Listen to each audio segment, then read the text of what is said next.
राज्यात पावसाचा जोर वाढला. आठवडाभर धो-धो बरसणार. रायगड रत्नागिरीत रेड अलर्ट.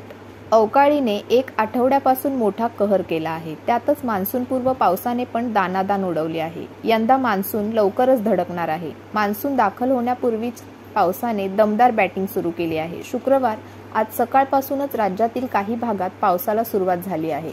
राज्याला अवकाळी पावसाने तडाखा दिला आहे. यंदा मे महिन्यावर पावसाने अधिक्रमण केले. अवकाळी पावसाने सूर्यदेवाला झाळकून टाकले आहे. तर यंदा मान्सून सुद्धा सक्रिय झाला आहे. तो लवकरच येऊन धडकणार आहे. मे महिन्याच्या अखेरीस मान्सून धडकणार आहे. त्यामुळे या आठवड्यात पाऊस धो-धो बरसणार आहे. या आठवड्यात केरळ, कर्नाटक, गोवा, कोकणासह गुजरातपर्यंत पाऊस धो-धो बरसणार आहे.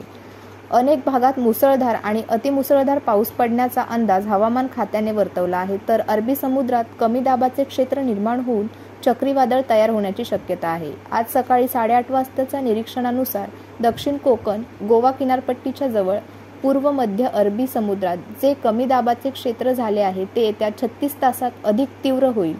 त्यामुळे त्याचे रूपांतर शक्ती या चक्रीवादळात होण्याची शक्यता आहे. त्याची पुढची कूच उत्तरेकडे असेल.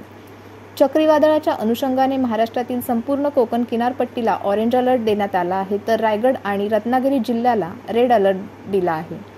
यावेळी वाऱ्याचा वेग 35 ते 40 किलोमीटर प्रति तास इतका असू शकतो. तर काही ठिकाणी तो ताशी 60 किलोमीटर इतका वेग सुद्धा असू शकतो. या दरम्यान पुढील 2 ते 4 तास मच्छीमारांनी गुजरात ते महाराष्ट्र किनारपट्टीवर मासेमारी करता जाऊ नये असे आवाहन करण्यात आले आहे. काही ठिकाणी मुसळधार ते अतिमुसळधार पाऊस असेल अशी माहिती मुंबई प्रादेशिक हवामान केंद्राच्या शुभांगी भुते यांनी दिली आहे.